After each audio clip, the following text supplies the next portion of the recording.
Every great story in history begins with a question nobody thought to ask. Welcome to the Info Lens, where we look beyond the headlines, beyond the textbooks, and beyond the surface, to find the truth that was always there. In 1780, a technology appeared that no one asked for. Within 20 years, it had destroyed millions of jobs, collapsed entire industries that had existed for centuries, triggered riots, government crackdowns, mass unemployment. The people who built their lives around the old way of doing things were told their skills were no longer needed. Sound familiar? Because right now, in 2026, we are living through the exact same story. Different technology, different century, identical pattern. And here's what the Industrial Revolution can teach us about surviving and thriving in the age of artificial intelligence. To understand where we are going, we need to understand where we have been. It's 1760.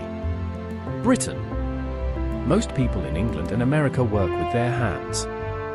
Weavers, blacksmiths, farmers, spinners. These aren't just jobs. They are identities, passed from parent to child, generation to generation. A skilled weaver could support an entire family. They were respected, irreplaceable.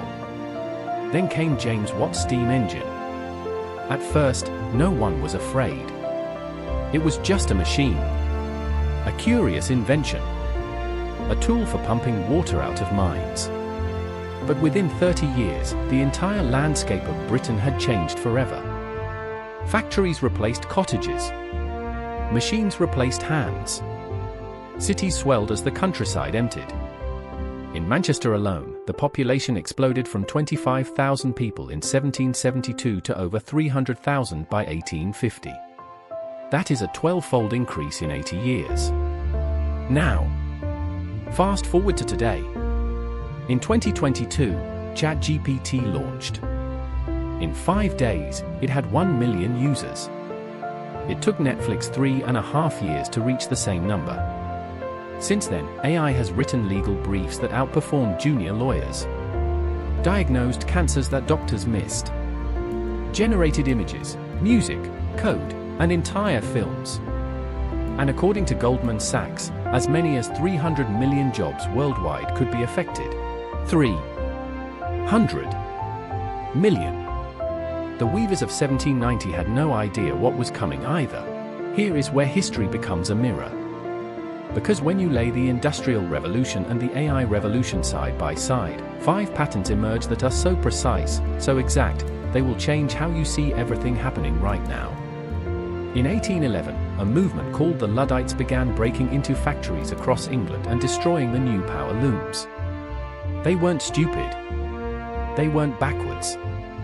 They were skilled craftsmen watching their livelihoods disappear. The British government responded by making machine breaking a capital offence. 14 men were hanged. Sound familiar? Today, actors, writers, artists, and programmers are sounding the same alarm. And just like the Luddites, they are not wrong to be concerned. But here's what history shows us. The fear wasn't wrong. The target was. The looms didn't destroy work. They destroyed one kind of work and created an entirely different kind.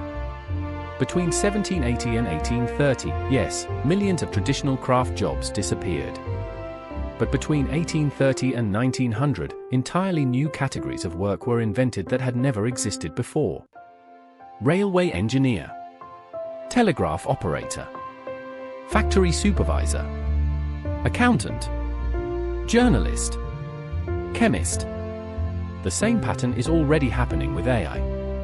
Prompt engineer did not exist as a job title in 2020. Neither did AI trainer, LLM auditor, or synthetic data specialist.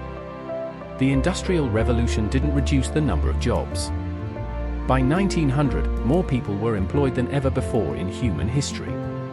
The question was never whether jobs would exist. It was whether you would be ready for the ones that did. Between 1780 and 1850, the Industrial Revolution made Britain the richest nation on earth. It also created the worst slums in modern European history. The factory owners became unimaginably wealthy. The workers who ran the machines lived in conditions Charles Dickens would spend his entire career documenting. In 2024, the top 10 AI companies added over $2 trillion in market value, while real wages for middle-income workers in the US and UK stagnated for the fourth consecutive year. This is not a coincidence. It is a pattern. The Industrial Revolution taught us that technological transitions concentrate wealth upward first. Then, over decades, rising living standards spread downward. The question is, how long is the first phase? And who gets left behind permanently while we wait?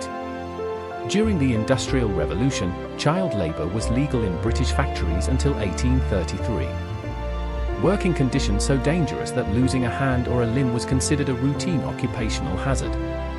It took Parliament over 50 years of documented suffering before meaningful regulation arrived.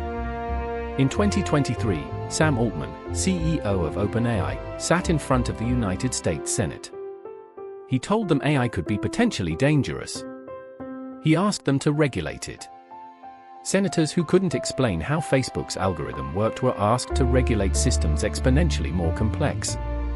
History suggests meaningful regulation will arrive. It also suggests it will arrive about 20 years after it was needed. Richard Arkwright didn't invent the steam engine, but he was the first man to understand how to organize a factory around it. He died worth the equivalent of $800 million in today's money. Andrew Carnegie was a poor Scottish immigrant in Pittsburgh. When he saw how the new steel-making technology worked, he didn't fear it. He studied it, invested in it, built the largest steel empire in American history. The people who will own the AI era are not necessarily the ones building the models. They are the ones who understand what the models can and cannot do, who use them as leverage, as amplification, as a tool. Just like the workers of 1830 who chose to understand the machines rather than only fear them. So, what does all of this actually mean for you right now? In 2026, the Industrial Revolution lasted roughly 80 years from its beginning to full transformation. The AI revolution is moving approximately 10 times faster. What took 80 years then may take 8 years now. History gives us 3 types of people in a technological revolution. The first type fights the technology, tries to preserve the old world. History remembers the Luddites as a cautionary tale, but most of them died in poverty, their skills made permanently obsolete. The second type ignores it, assumes it won't reach them, assumes their industry is safe. In 1820, the handloom weavers of Yorkshire thought the new power looms were only for cotton. By 1840, wool weaving had been mechanized too. Most of them had nothing. The third type does something different. They don't celebrate the technology blindly. They don't fear it blindly. They study it. They understand what it replaces and what it cannot replace. And they position themselves at the intersection. Because here is the thing the Industrial Revolution proved beyond any doubt. Machines replaced the repetitive, the routine, the predictable. They never replaced the creative, the empathetic, the contextual. The factory replaced the handloom weaver. It never replaced the designer who knew what people actually wanted to wear. AI will replace the data entry clerk. It will not replace the person who understands why the data matters. The Industrial Revolution didn't end human ambition. It redirected it. And so will this. There is a man named Ned Ludd. He may or may not have actually existed. But his name became the symbol of everyone who ever looked at a new technology and said, "This will destroy us." And every time in history, every single time, that fear has contained a seed of truth. Disruption is real. Job loss is real. Inequality during transitions is real. But every time, every single time, humanity has come through the other side. Not unchanged.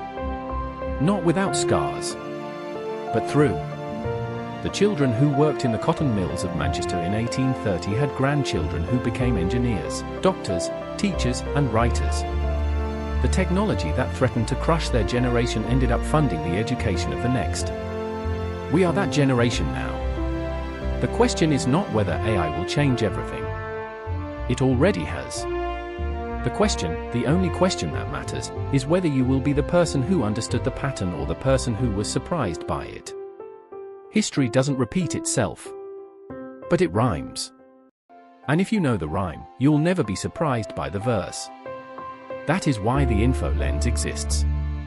Every week, we dig beneath the surface of history, technology, and human ambition to bring you the stories that actually explain the world you're living in. If that sounds like the channel for you, subscribe. Thanks for watching.